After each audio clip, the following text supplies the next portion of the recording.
الحمدللہ رب العالمین والصلاۃ والسلام علی سید الانبیاء والمرسلین۔ کبھی آپ نے اپنے دل کی حالت کو غور سے محسوس کیا ہے؟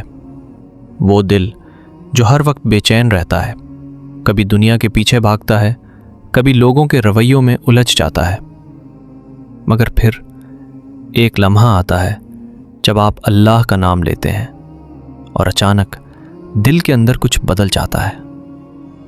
یہی تو وہ حقیقت ہے جسے اللہ تعالیٰ نے قرآن میں بیان فرمایا، انما المؤمنون الذین اذا ذکر اللہ وجلت قلوبہم۔ ترجمہ: سچے مومن وہ ہیں کہ جب اللہ کا ذکر کیا جاتا ہے تو ان کے دل کانپ اٹھتے ہیں۔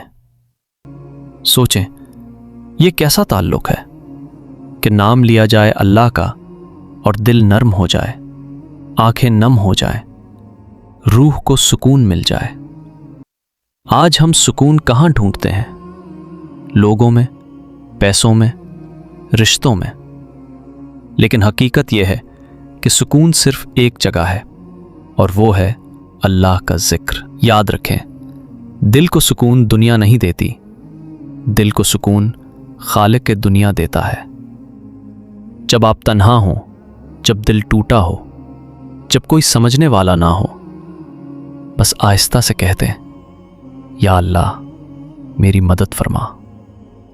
آپ دیکھیں گے دل کا بوجھ ہلکا ہونا شروع ہو جائے گا، آنکھوں کے آنسو رحمت بن جائیں گے، اور اندر ایک عجیب سا سکون اترنے لگے گا۔ یہ ذکر صرف الفاظ نہیں، یہ اللہ سے تعلق ہے، یہ وہ کنیکشن ہے جو کبھی نہیں ٹوٹتا۔ اور یاد رکھیں، جتنا آپ اللہ کو یاد کریں گے، اللہ آپ کو اس سے کہیں زیادہ یاد کرے گا۔ تو آج فیصلہ کریں کہ چاہے حالات کیسے بھی ہوں، ہم نے ذکر نہیں چھوڑنا، کیونکہ جس دل میں اللہ بس جائے، اس دل کو پھر کوئی غم نہیں توڑ سکتا۔